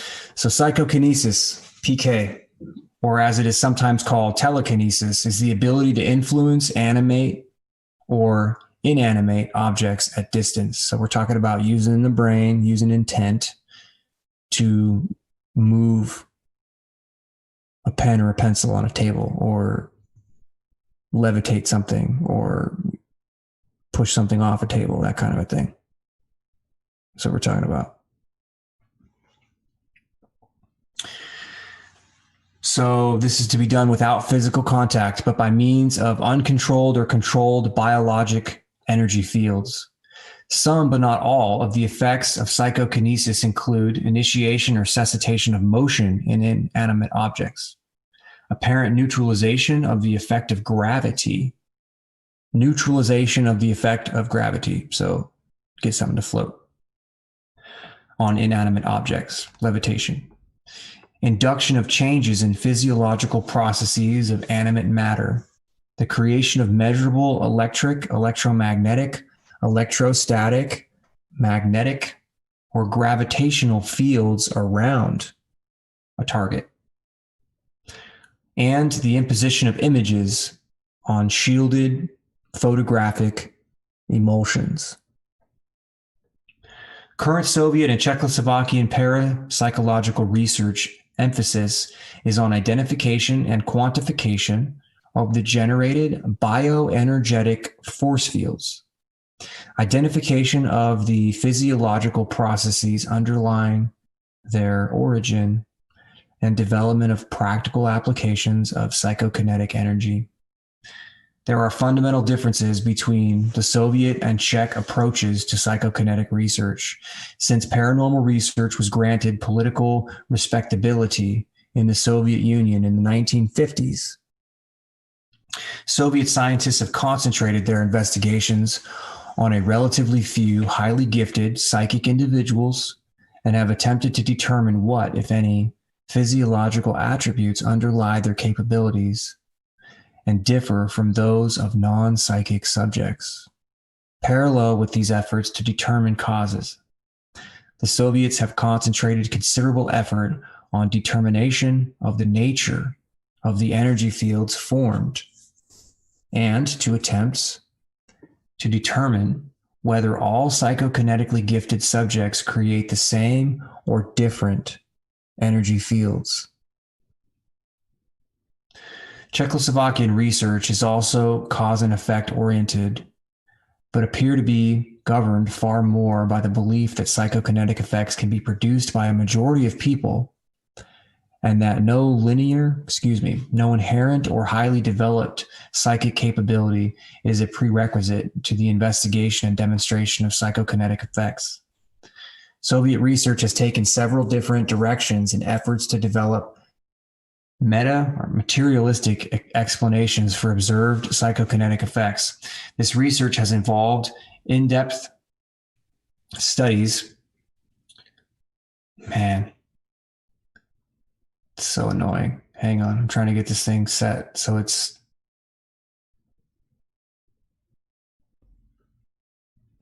just right, but it glitches.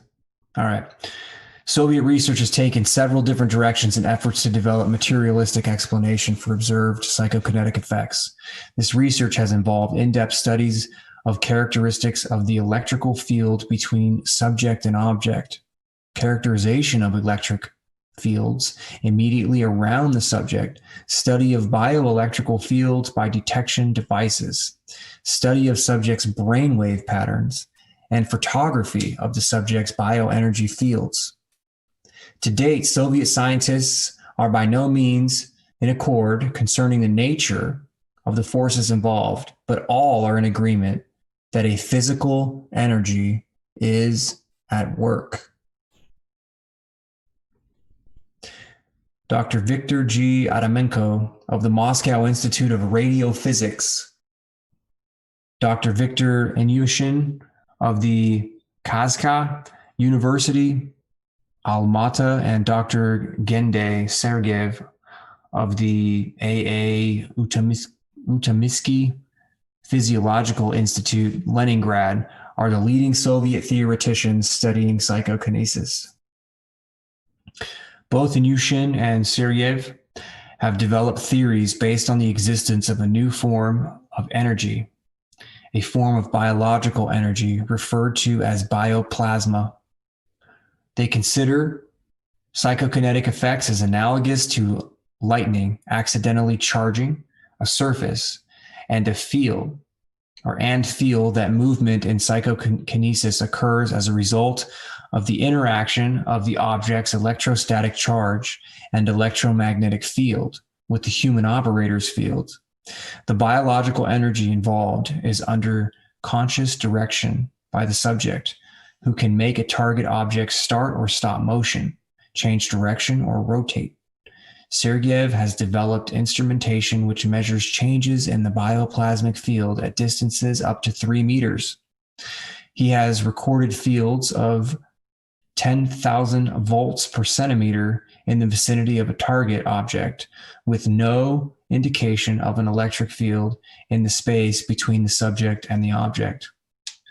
According to Sergeyev, bioplasmic energy is maximally concentrated in the head region.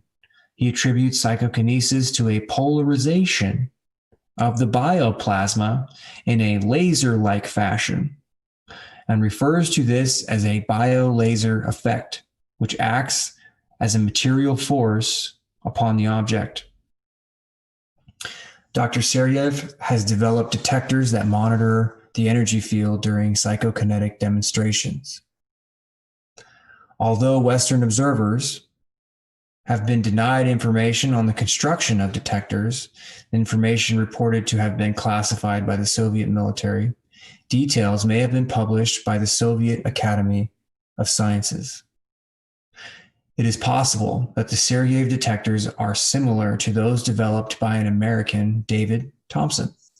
Thompson's devices, which have been used in human force field research at the University of Saskatchewan, Canada, consists of 2 capacitor plates, a preamplifier, a line recorder like that of an encephalograph.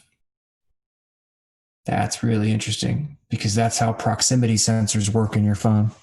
They use the antenna and they use a capacitor plate, and they basically use you as the other capacitor plate. And this is in a modern phone. I'm digressing. Other Soviet force field detector research has been done at the Laboratory for Biological Cybernetics in the University of Leningrad Physiology Department. There, according to Soviet reports, Dr. Pavel Gulyev developed extremely sensitive electrodes capable of detecting the electrical force fields of nerves at distances of up to 24 centimeters, it's 9.5 inches. For more detailed information on Soviet biological energy detectors, the reader is referred to referenced pages 393 through 396. Well, now might be a good time to show you something else. Since we're talking about being able to read things without, no contact sensing, right? So bear with me for a second. I need to find a particular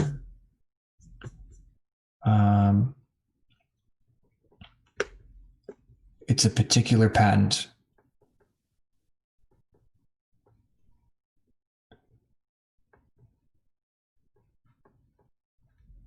And yeah, this will be good.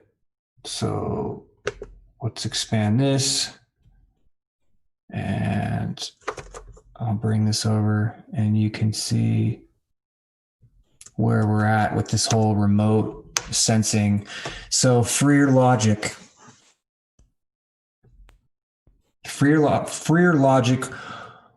wants your car to read your brain. What if your car could read your brain activity? It's a fascinating concept that sounds like something out of a blockbuster movie, but freer logic is working to make it a reality.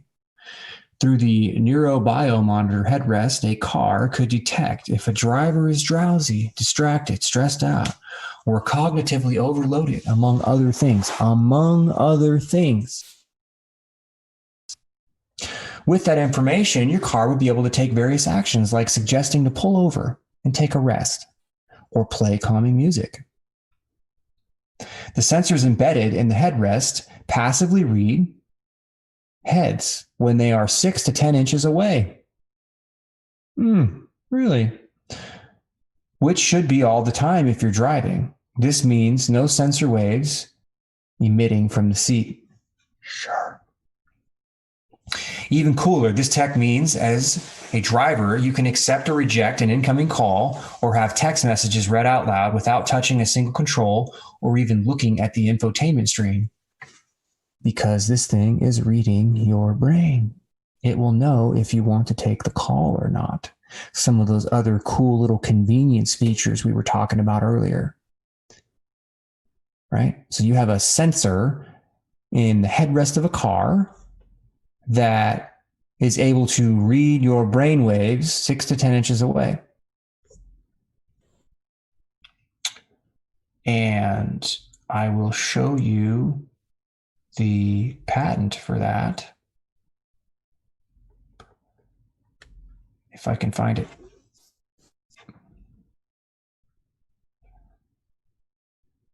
I think this is it right here. Nope. This is the one. Yeah. All right. So this is the associated patent for this headrest thing. And we're going to go over this in detail as when it's time, when we get into no contact sensing. But I'm bringing it up now because they're talking about it in this document.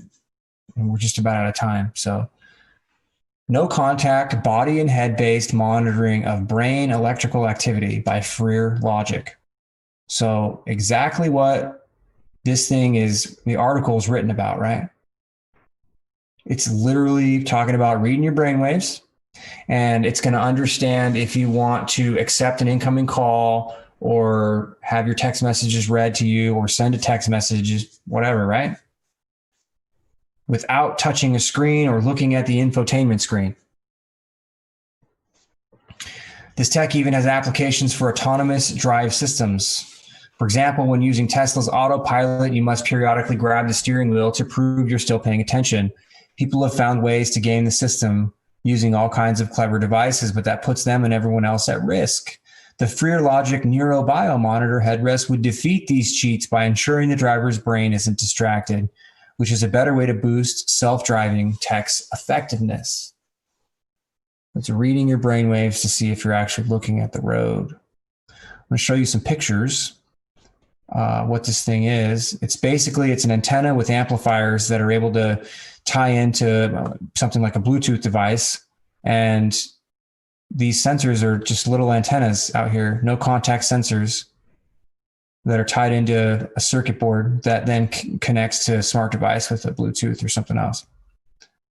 And here it shows where it's able to extract your heart rate, and then it's able to filter out your heart rate from this energy, right? The electromagnetic energy that it's picking up at distance. It's filtering out your heart rate because your heart beat is the strongest, most relevant piece of that energy field. And if it puts filters through this system, then what's left over, they can amplify that up. So you filter out the heartbeat, and then the remaining energy, the remaining signal that's there, you amplify it so that you can measure it. And what they're able to get is your brainwaves. So they're pulling this stuff, basically, they're pulling it out of your body.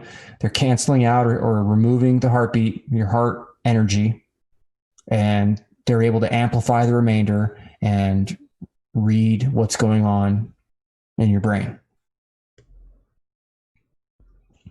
So here's an example of a sensor nearby, ahead, and there's a sensor in a car headrest, right? Here's some in the seat itself. Notice that this is not at the head.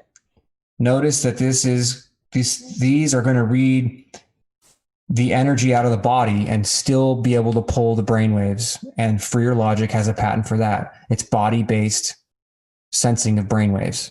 There's a patent for that Freer Logic has actually patented. There's one in the visor. One in the roof of a car or a room that you're in. And here's one actually in the seat of a seat.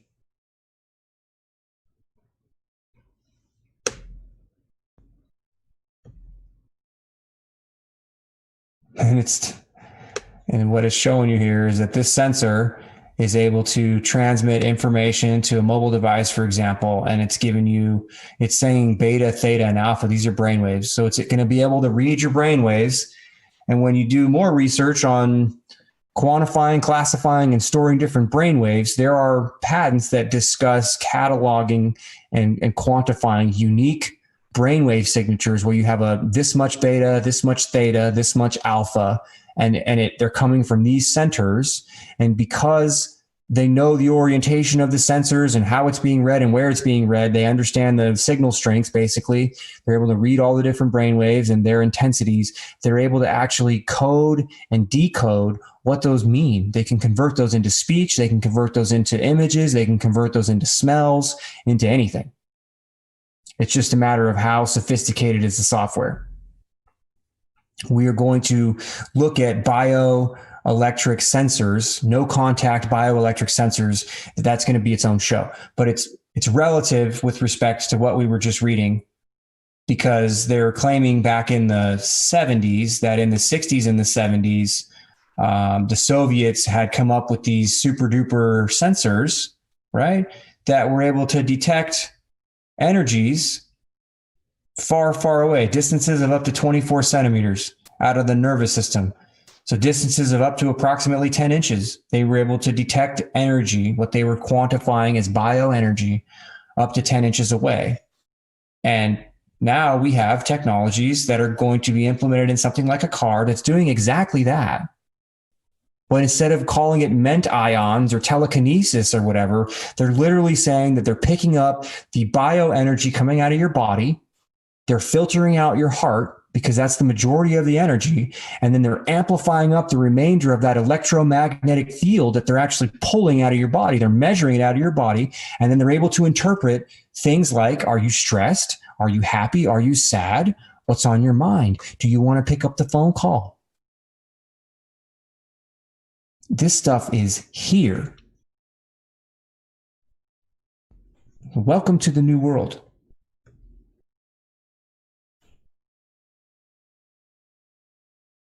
How you doing, Crystal? I was practicing. I'm doing good. How are you? Good. Great. It's interesting how some of this stuff has been, out there for a long time, and it's just now being implemented. It's because the networks are robust enough, the material sciences have caught up, the network speeds have caught up, the cloud architectures are now in place, the processing speed is caught up, the standardization of all of these mobile connections, things like Bluetooth, Wi-Fi, cell phones, all of these things are standardized and deployed globally So they can take these technologies that were specific to something like an astronaut going to the moon.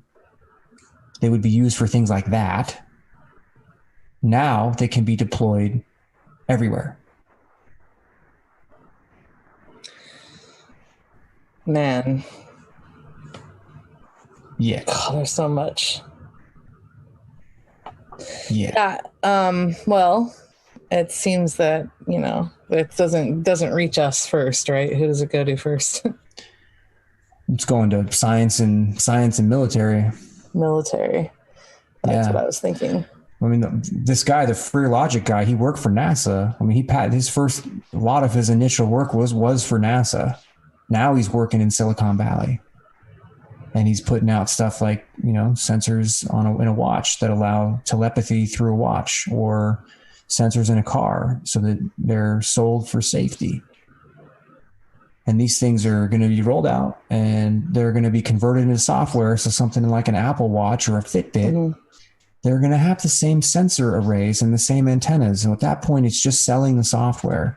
And so that's what I'm getting at, is that everything at this point is standardized so that the applications can be run in the cloud and reach out and touch everybody. That's ultimately what they want, right? That's what's coming. And the question is, how are we going to use the tech? The implementation of the tech in America is going to look different than it is in China. It's going to look different than it is in Europe or India or Russia or anywhere else. It's going to be based on what the society's acceptance of. But whatever developments they make, both sensing and with offensive techniques, whatever developments are made, those are going to be the new value system. And when we talk about intellectual property, if you're having sensors in your car seat that can read your brain, who gets the rights to your intellectual property? How many people take their work home with them? Yeah. How many people sit there and think about stuff when they're in traffic or when they're on their way home? How many people use the car as a moving mechanism to get through a hurdle that they're having at their job? That's actually true. So now put one of these things on your wrist. And it doesn't matter what you use to get over your roadblocks. Your intellectual property is going to Google, Apple, Facebook, Twitter, and it's going over mobile networks that are owned by AT&T, Verizon, Sprint, T-Mobile. So when we talk about the theft of intellectual property, China's one piece of it. But the technocracy, now that is the real challenge, or the enemy, if you will. Because they're going to take everything that's of value. They will define, quantify, measure, collate, store, and they will take it and they will deploy it, develop it and deploy it before you even realize that it's a good enough idea to take some action on, because they're already going to have the infrastructure, they're already going to have the contacts, they're already going to have the connections, they're already going to have access to the systems that are going to be able to scale it, prototype it, work through all of the bugs and issues that may take an inventor a decade or more to get through.